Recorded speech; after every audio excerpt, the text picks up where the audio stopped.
Абдрахманов атындагы Жалал Абад мамлекеттик университети, Жалал Абад колледжи, педагогика жана социалдык иштер бөлүмү. Видео сабак. Психология предмети боюнча. Башталгыч класс мугалими адистигинде окуган студенттер үчүн. Окутуучу Досалиева Мунайым Молдалыевна. Тема темперамент. Бүгүнкү сабагыбыздын максаты темпераментти жана анын табиятын түшүндүрүүчү негизги теориялар жөнүндө билесиңер. Темпераменттин түрлөрүн ажыратасыңар. Темпераменттин иш-аракетке жараша ыңгайланышын мисалдар негизинде аныктайсыңар. Сабагыбызда күтүлүүчү натыйжалар. Темпераментти жана анын табиятын түшүндүрүүчү теорияларды билишет. Темпераменттин түрлөрүн ажырата алышат. Темпераменттин иш-аракетке жараша ыңгайланышын мисалдар негизинде аныкташат. Тесттен жообун таба алышат. Темперамент. Латын сөзү. Темпераментум. Бөлүктөрдүн тиешелүү катышы деп которулат бизче. Адамдын психикасын мүнөздөгөн жеке өзгөчөлүктөрдүн жыйындысы. Адамдар окшош бирдей турмуштук шарттарда өздөрүн түрдүүчө кармай тургандыгы белгилүү. Ошондой эле бирдей ыргактагы дүүлүктүргүч ар бир адамдын психикалык процесстерине ар түрдүү таасир тийгизет. Бир адамда эмоция ачык, экинчисинде жеңил көрүнсө, үчүнчү адамда эмоция пайда болуу үчүн атайын убакыт кошумча шарт талап кылынат. Ошол эле монотондуу дүүлүктүргүч личносттордун мотордук кыймылдарына, көңүлдөрүнүн түрдүү темпте жүрүшүнө таасир тийгизет. Темперамент ар бир жеке адамдын жалпы мүнөздөмөсү болуу менен нерв системасынын да эң негизги мүнөздөмөсүнө айланат. Нерв системасы индивиддин бардык иш-аракетине өз мөөрүн басат деп белгилейт Павлов.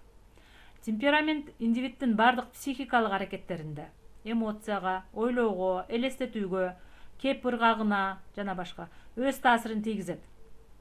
Демек, темперамент адамдын жүрүш-турушунун жана психикалык процесстеринин жүрүү динамикасын мүнөздөүчү жекече өзгөчөлүк болуп саналат. Жүрүү динамикасы психикалык процесстердин темпин, ритмин, узактыгын, интенсивдүүлүгүн жана адамдын жүрүш-турушундагы сырткы өзгөчөлүктөрүн, активдүүлүгүн, кыймылдуулугун, реакциясын, анын темпин билдирет. Темперамент личносттун динамикалык өзгөчөлүгүн мүнөздөйт, бирок анын ишеничин, көз карашын, кызыкчылыгын, мүмкүнчүлүк деңгээлин аныктабайт. Темпераменттин табиятын түшүндүрүүчү негизги теориялар. Темпераменттин табиятын аныктоого аракеттенген бир канча теориялар белгилүү.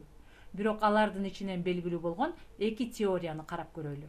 Гуморалдык теория жана неврологиялык теория. Гуморалдык теория. Гумор латын сөзү суюктук деген маанини берет. Автору биздин заманга чейин жашаган грек дарыгери Гиппократ. Ал адамдардын бири-биринен айырмасы же жалпы окшош касиеттери алардын денесиндеги ар түрдүү суюктуктардын өз ара катышына жараша болот деп түшүндүргөн.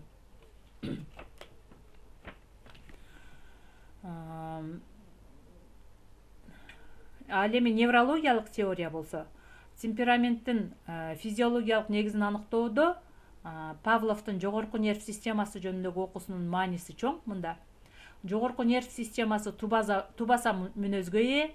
Автор нерв системасынын күчү, тең салмактуулугу, кыймылдуулугу түрдүү комбинацияларда өзгөрүп турарын, жогорку нерв иш-аракеттеринин типтерин түзөрүн аныктаган.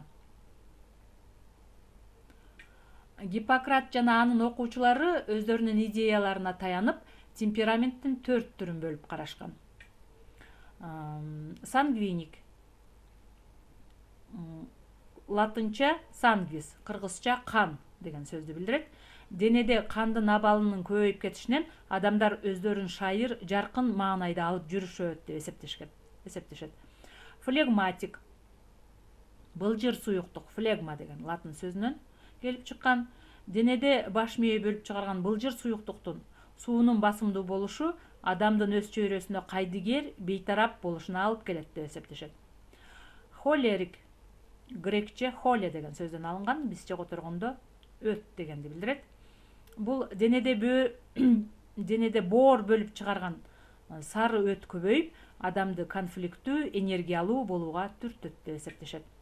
Меланхолик кара өт, грекче маянхолия. Денеде кара өт арбын болуп, адамда кысынуу, тарынчаактык касиеттерди пайда кылат деп эсептешет. Гуморалдык окуу өз учурунда материалисттик мүнөздө болуп, зор тарыхый роль ойногону менен азыркы кезде ал илимий негизге эмес. Бирок ошол мезгилдеги Гиппократтын бир генийлиги, дейт Павлов, адамдын чексиз касиеттеринин ичинен капиталдуу белгилерди тапкандыгын да деп айтат. Мына ошондон бери темпераменттин ошол аталышы бизде сакталып калган. Бирок бул денедеги суюктуктарга карап бөлүнгөнү азыркы мезгилде төгүндөлөт. Мындайча айтканда, бул так илимий божомол эмес деп айтылат. Бирок ошол Гиппократ берип кеткен холерик, сангвиник, флегматик, меланхолик деген аталыштар азыркыга чейин сакталып калган. Ал эми неврологиялык теориянын автору Павлов жана анын окуучулары нерв системасынын күчү, тең салмактуулугу, кыймылдуулугу түрдүү комбинацияларда өзгөрүп турарын, жогорку нерв иш аракетинин типтерин түзөрүн аныкташкан жана жогорку нерв системасынын иш аракетин 4 түрүн бөлүп көрсөткөн. Биринчи тип деп күчтүү, тең салмактуу, кыймылдуу тип. Бул биз айтып келген баягы сангвиник темпераментине туура келет. Экинчи дагы бир типти аныкташкан күчтүү, тең салмактуу эмес, кыймылдуу тип. Бул холерик темпераментине туура келет. Ал эми дагы бир үчүнчү типти күчтүү, тең салмактуу, инерттүү тип. Бул флегматик темпераментине туура келет. Ал эми күчсүз тип меланхолик темпераментине туура келет. Мына ушинтип нерв системасынын күчүнө жараша адамдарды 4 топко бөлүп караган. Эми темпераменттин түрлөрүнө мүнөздөмө бере турган болсок, сангвиник темпераменти. Бул жерде сүрөттөн көрүп турасыңар. Отургучта эки адам, бир адам шляпасын коюп койгон жерден экинчи бир адам келип анын шляпасына отуруп алды. Ал адам карап шляпанын кыйшайып калганын көрүп, аябай күлүп турат. Демек булар шайыр, эмоционалдуу, көңүл буруусу бир калыпта эмес, ар кандай шартка тез ыңгайланышып кетүүчү, жөндөмдүүлүгү бар, демилгелүү, жолу болбогондукту, жагымсыз окуяны жеңил көтөргөн, бир түрдүү аракетти, күндөлүк иштерди жактырбаган, иштин мазмунун терең түшүнүүгө аракет жасабаган, тез тил табышып кеткен, аракетчил, бир иштен экинчи ишке тез өткөн, сөзү так, көп учурда жаңы соолор менен көп сүйлөгөн адамдарды сангвиник темпераментинин түрүнө киргизет экенбиз. Флегматик. Бул жерде баягы эле сүрөт. Баягы эле шляпасын коюп койгондо столдо экинчи бир адам келип шляпанын үстүнө отуруп алды. Аягында болсо бул адам эч кандай реакция бербестен ошол кыйшайган бойдон шляпанын башына алып кийип алды. Демек бул типке кирүүчү адамдар оор басырыктуу, ишти ойлонуп ырааты менен жасаган, күтүүгө эрки жеткен, жоош, куру сөздү көп сүйбөгөн, токтоо, эмоцияга берилбеген, баштаган ишин аягына чыгарган, кызыгуусу, мамилеси туруктуу, бир иштен экинчи ишке жай өткөн, чыдамкай, урушканды мактоону жакшы көрбөгөн, ички толгонуусун көп сыртка чыгарбаган адамдар флегматик тибине кирет экен. Андан кийин холерик тиби. Бул жерде баягы эле сүрөт. Шляпанын үстүнө адам отуруп алды.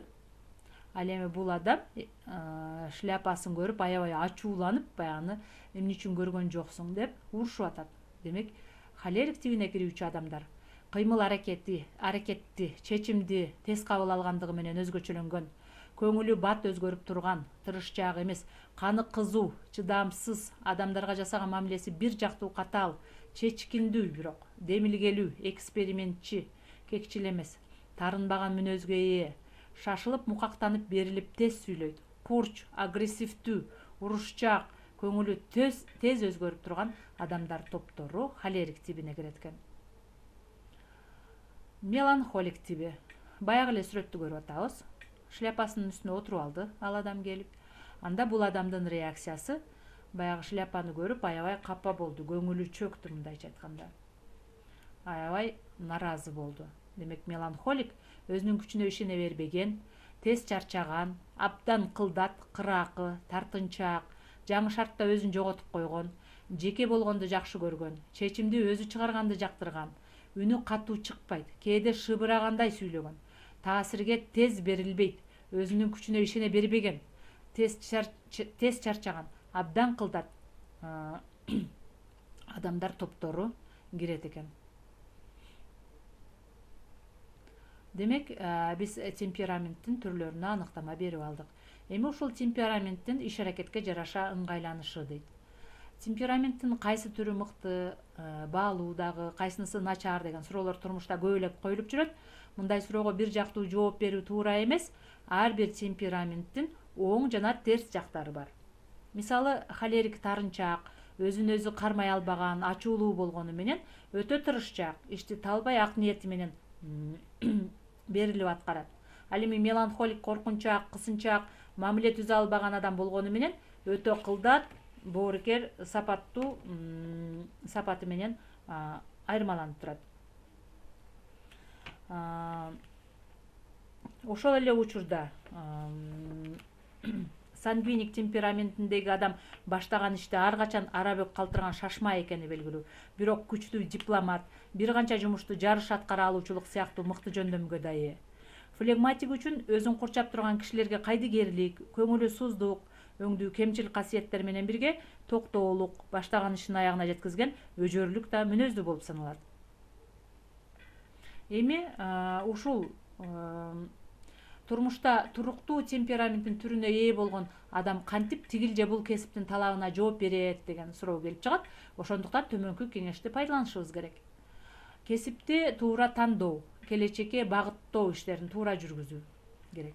Адамдарга коюлуучу талаптарды дифференциялоо керек. Алсак адамдар менен мамиледе болгондо алардын темпераментинин оң терс жактарын бирдей эске алуу, көңүлдө кармоо зарыл. Тандап алган кесипке темпераменттин касиеттерин ылайыкташтыруу же иш аракетте кызыктуу мотивдерди көбөйтүү эсептелинет.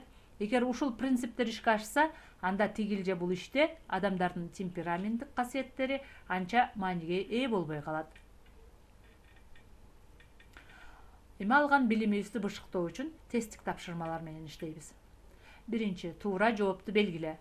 Адамдардын окшош бирдей турмуштук шарттарда өздөрүн түрдүүчө кармашын психологияда кайсыл категория аркылуу туюнтат? Жооптор: мүнөз, темперамент, жөндөмдүүлүк, эрк. Демек, адамдардын окшош бирдей турмуштук шарттарда өздөрүн түрдүүчө кармашын психологияда темперамент деген категория аркылуу туюнтат экенбиз. Экинчи, сүйлөмдү толукта. Темперамент индивиддин бардык психикалык аракеттерине өз таасирин тийгизет. Анда темперамент индивиддин кайсыл психикалык аракеттерине өз таасирин тийгизет экен? Жооптор: эмоция ойлоо кеп ыргагына, тышкы келбетине, жүрүм турумуна, кол жазмасына, жаш курагына дейт. Демек, темперамент индивиддин бардык психикалык аракеттерине, эмоцияга, ойлоого, кеп ыргагына өз таасирин тийгизет экен. Үчүнчү, туура жоопту белгиле. Флегматик, сангвиник, холерик, меланхолик адамдын кайсыл психологиялык категориясын туюндурат? Жооптор: темперамент, мүнөз, жөндөмдүүлүк, эмоция. Демек, флегматик, сангвиник, холерик, меланхолик адамдардын темперамент категориясын туюндурат экен. Андан кийин татаал тест, дал келүүчүлүктү аныкта. Бул жерде темпераменттин түрлөрү берилген жана алардын аныкталышын табабыз. Флегматик темпераментине биз айттык эле, оор басырыктуу ишти ойлонуп ырааты менен жасаган, күтүүгө эрки жеткен, жоош, куру сөздү көп сүйбөгөн, токтоо, эмоцияга берилбеген, баштаган ишин аягына чыгарган инсанды. Демек, бирдин Асы. Сангвиник адамдар булар шайыр, эмоционалдуу, көңүл буруусу бир калыпта эмес, ар кандай шартка тез ыңгайланышып кетүүчү жөндөмдүүлүгү бар. Демилгелүү адамдарда айтканбыз, демек 2-нин Б'сы. 3-чү холерик, кыймыл аракети чечимди тез кабыл алгандыгы менен өзгөчөлөнгөн, көңүлү бат өзгөрүп турган, тырышчаак эмес, каны кызуу, чыдамсыз, чечкиндүү, демилгелүү адамды айтканбыз, демек 3-түн В'сы экен. А меланхолик темпераментине өзүнүн күчүнө ишене бербеген, тез чарчаган, абдан кылдат, кыраакы, бирок тартынчаак, жаңы шартта өзүн жоготуп койгон, жеке болгонду жакшы көргөн адамдарды айтат элек, демек 4-түн Г'сы. Анда жооп А, 1-дин A'сы, 2-нин Б'сы, 3-түн В'сы, 4-түн Г'сы. Ушинтип биз алган билимибизди дагы тест аркылуу бышыктап алдык. Анда үйгө тапшырма. Темперамент деген эмне?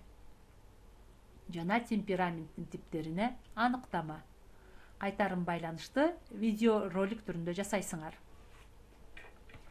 Ушуну менен сабагыбыз аяктады. Көңүл бургандыгыңыздар үчүн чоң рахмат.